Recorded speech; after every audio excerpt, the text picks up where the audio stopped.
sehat semuanya. Apa kabar semuanya? Baik, Bu. Alhamdulillah hari ini kita mengucapkan puji syukur kita kepada Allah Ta'ala karena diberikan waktu dan kesempatan untuk melakukan pembelajaran dan diskusi tentang materi perkuliahan saya hari ini. Kenapa saya memilih tentang materi perkuliahan demam berdarah? Karena merupakan salah satu dari rumpun ilmu kesehatan lingkungan. Nah, dari ilmu kesehatan lingkungan ini ada namanya pengendalian vektor, pencemaran lingkungan, pencemaran udara, air dan tanah. Nah, salah satunya adalah tentang mikrobiologi. Di sini yang dilihat kembali adalah perjalanannya. Nah, di sini saya bernama Mutiananda SKMKes, salah satu dosen dari Fakultas Kesehatan Masyarakat Universitas Islam Negeri Sumatera Utara Medan, Prodi Ilmu Kesehatan Masyarakat di sini.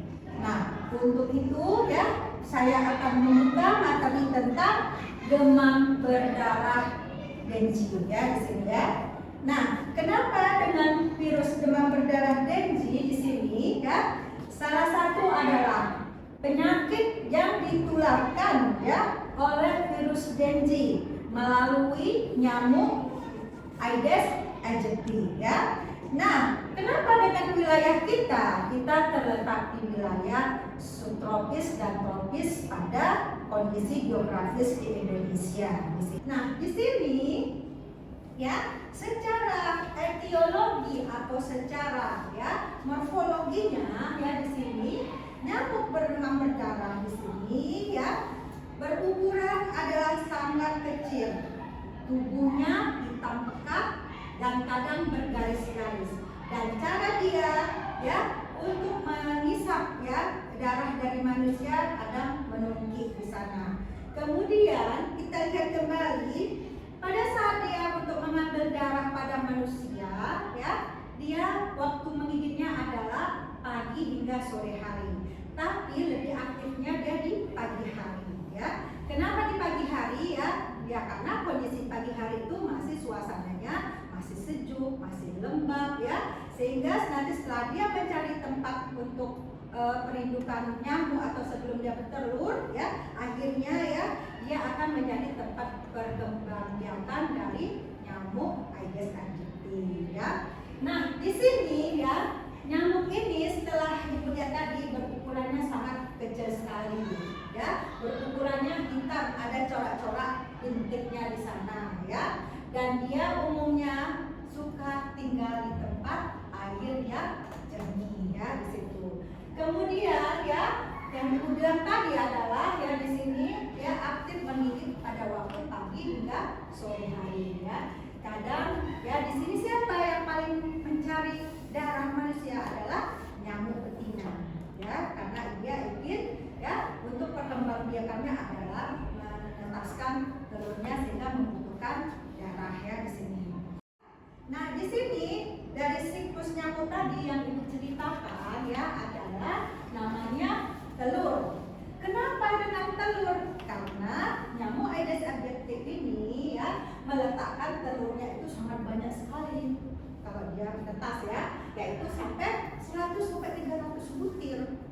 Banyak kan? 100 sampai 300 butir atau misalnya kalau dalam penelitian ada hampir 150 dari telur ukuran telurnya itu sangat kecil sekali, hampir setengah milimeter kecil.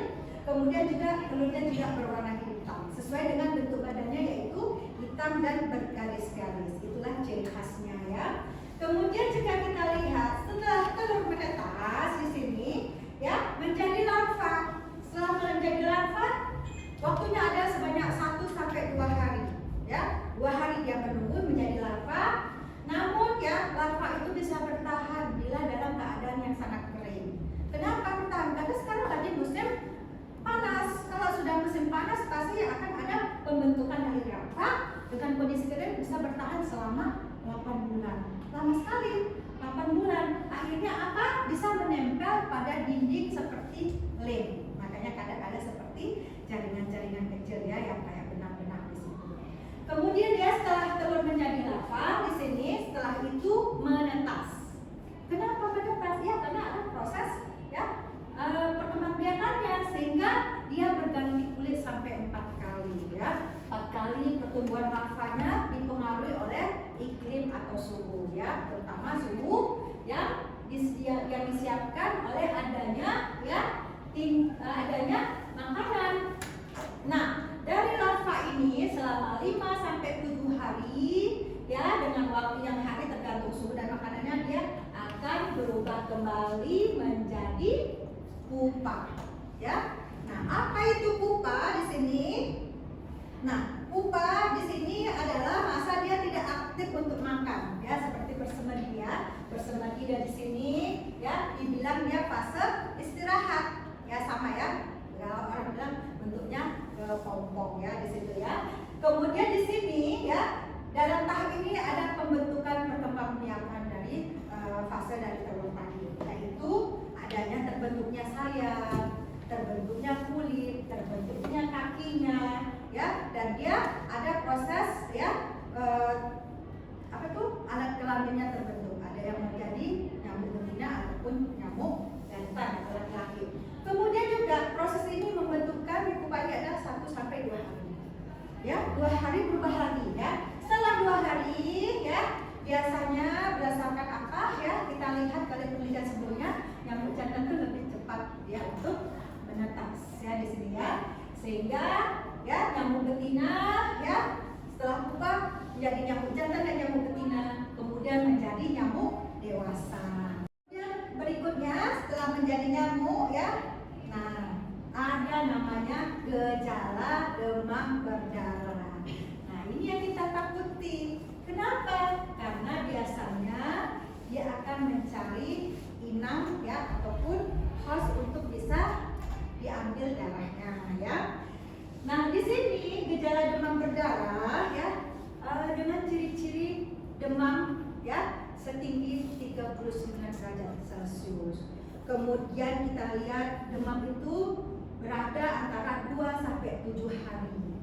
Lama ya Pak ya, 2 sampai 7 hari demam dengan gejala mata kita di dalam kelopak mata kita itu panas di situ ya. Kemudian terjadi nyeri kepala kita ya, pusing, mual di situ. Dan yang paling susah ya kita lihat kembali adalah kalau kita mau makan semua rasanya tidak mau dimakan, sehingga terjadi penurunan trombosit atau penurunan dari untuk pembekuan darah di sini.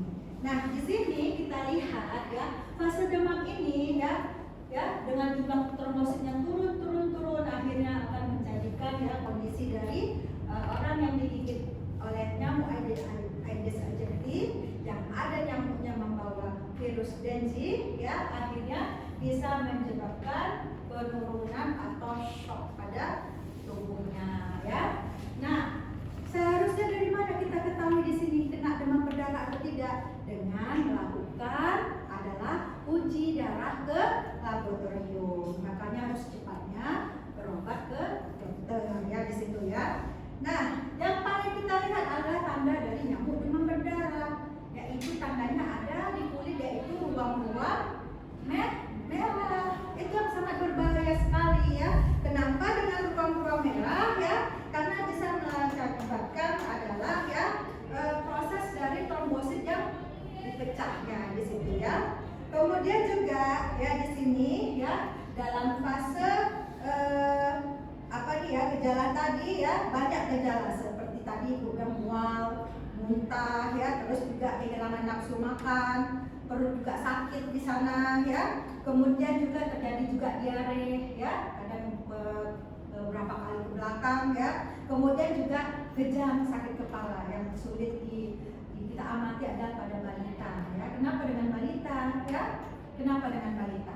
Karena dengan balita kita lihat kembali kondisi mereka imunitasnya berbeda dengan orang yang dewasa di sana ya, karena diare bolak-balik ke belakangan, demam, mukanya sudah merah, badan berbintik-bintik ya di situ. Terus juga kondisi tidak mau makan, sampai kadang mimisan keluar dari hidung ya, darah ya. Kemudian juga di sini ya untuk nyeri merah ya, itu pembengkakan pada kulit, itu mengakibatkan bisa pecahnya pembuluh darah kecil. Itu yang bahayanya dalam gejala dari demam berdarah di sini. Nah, ini harus kita lakukan sebagai kita anak dari ilmu ya, dari prodi kesehatan masyarakat ya. Lakukanlah pengendalian nyamuk ya untuk mencegah demam berdarah. Nah, inilah salah satu dari mata kuliah saya, yaitu ya pengendalian vektor dan manajemen ya penyakit yang diakibatkan vektor di sini ya, salah satu dari peminatan kesehatan lingkungan. Nah, di sini ya yang kita lakukan adalah ya melakukan apa tadi? 3M plus ya. 3M plus yaitu ya menguras tempat penampungan air. Nah, kalau kita di rumah punya ember ya, punya bak air ya di situ ya, berapa kali kita lakukan untuk menguras tempat air itu supaya tidak terjadi tempat ya bertelurnya nyamuk demam berdarah tersebut ya. Kemudian juga ya melakukan adalah menutup wadah tempat penampungan air, itu harus dilakukan ya. Kemudian M yang ketiga yaitu mengubur barang-barang bekas ya, jadi tetap membersihkan sampah ya, jangan sampai terjadi tempat perindukan dari nyamuk tersebut ya. Kemudian ya salah satunya adalah memakai kelambu ya. Dulu pas ibu kerja ya, ibu melakukan ya penyuluhan tentang memakai kelambu yang ada insektisidanya di sana. Kemudian juga dilakukan kembali adalah bila ada ventilasi yang terbuka ya, lakukanlah penyuluhan untuk dipakai kawat nyamuk ya, untuk ventilasinya supaya ya tidak terjadi ya nyamuk yang akan masuk ke ruangan tersebut ya. Kemudian juga yang berikutnya adalah memakai pakaian yang tertutup, pakai pakaian yang panjang ya. Juga dilakukan adalah satunya M plus itu adalah ya memakai lotion ya. Lotion, sekarang ada lotion ya di sana ya, atau misalnya menggunakan obat nyamuk ya, itu bisa mengusir nyamuk ya ke dalam rumah atau dalam ruangan yang tidak bersih.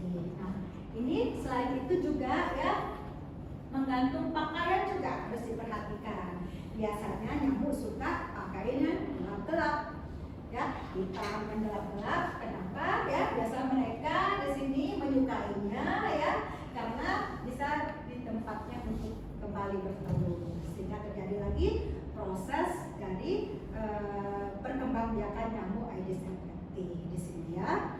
Kemudian juga kita lihat di sini ya, pencegahan ini ya salah satu adalah media kita melakukan perubahan pengetahuan, tindakan dan perilaku, dan juga kita bisa melakukan adalah ya memelihara ikan untuk memakan jentik di situ, seperti ikan gupi ya, ikan laga ya di situ ya, ikan yang berwarna-warni. Kemudian juga kita bisa menaburkan abate atau larvasida pada air, misalnya pada sumur ya, pada bak penampungan air di sana ya. Kemudian juga kita bisa yang memakai obat anti nyamuk yang sekarang ya udah banyak ya, yang insektisida seperti semprotan ya, seperti pakai listrik ya di sana. Kemudian juga salah satunya adalah ya kalau misalnya kalian nanti pergi ke suatu pegunungan atau desa, di sana kadang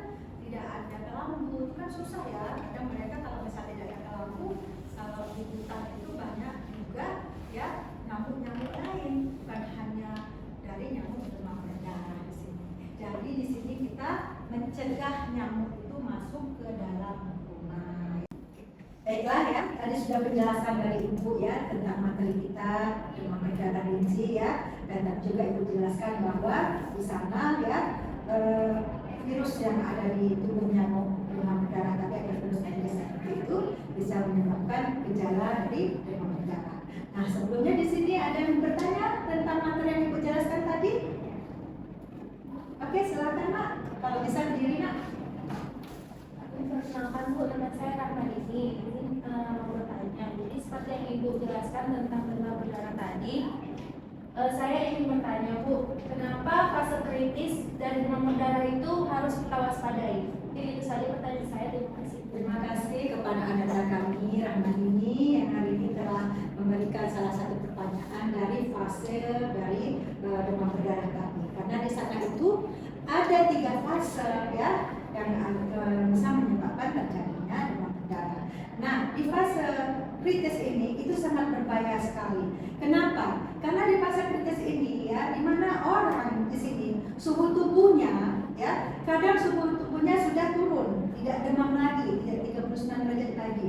Tetapi ya, kita merasa dia sudah sembuh ya, tapi tiba-tiba ada terjadinya shock syndrome ya, tiba-tiba demam kembali. Jadi bisa berulang. Kenapa? Karena itu trombositnya menurun dan kadang ada pemecahan dari trombosit tersebut. Nah, itulah fase kritis ya. Kita menyangka sudah sembuh, tapi terjadi lagi demam ya, dengan gejala ya, terjadinya bintik-bintik merah, mual ya, tidak mau minum cairan di situ ya, ataupun ya kondisi yang kadang menyebabkan kronik. Makanya sangat perlu sekali untuk melakukan cek kontrol lagi kepada itu ya. Oke. Terima kasih ucapkan ya atas perhatian ya dari pembelajaran saya hari ini ya. Semoga apa yang saya berikan bisa memberikan manfaat ya, tambahan ilmu pengetahuan di sini, dan mudah-mudahan kita semua tetap dalam lindungan Allah Ta'ala ya. Apa yang saya ajarkan ya bisa menjadi salah satu ya tolak ukur kita dalam ilmu kesehatan masyarakat ini, sehingga kita nanti ya bisa menjadi seorang sarjana kesehatan masyarakat yang lebih dan lengkap ya untuk kedepannya. Dan saya mohon maaf bila ada kekurangan dari kata-kata saya ya, saya ucapkan ya tutur kata mohon maaf dari Ibu, dan juga semoga kita semua menjadi sukses dan berhasil di kedepannya. Terima kasih. Wassalamualaikum warahmatullahi wabarakatuh. Waalaikumsalam.